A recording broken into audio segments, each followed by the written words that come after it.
Assalomu alaykum tovuq ishqibozlari. Lamon Sendi germanskiy zot.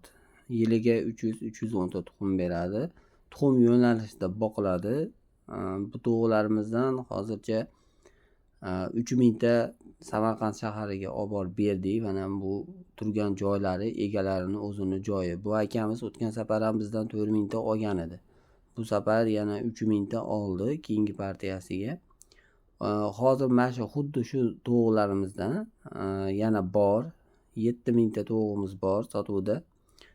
Ularni donaga 65 ming so'm sotilyapti. Ob'yom bo'ladigan bo'lsa chekilishtirib berilyapti. Ob'yomga kelishyapmiz.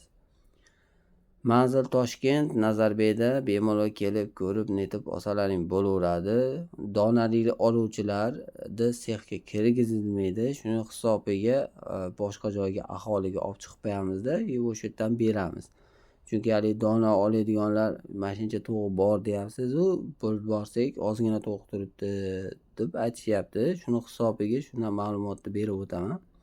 Chunki hali misol nimaga firmaga kirish kerak bo'ladigan bo'lsa 1000 tadan oshiq olgan odamga keyin kiritiladi katta firmaga. Shuni hisobiga 20 ta 30 taliklar 10 taliklarimiz bemalol kelib Toshkent shahar Nazarbekdan olib ketishlari mumkin. Dastavkalarimiz bor. Dastavka pullari alohida hisoblanadi. Tovuqlarimizda hamma vaksinalari to'liq qilingan, ratsion asosida boqilgan 75 ming ta tovuq boqiladigan firmadan oshib qolgani, ortib qolgani sotilyapti. Rahmat hammaga, sog' salomat bo'linglar.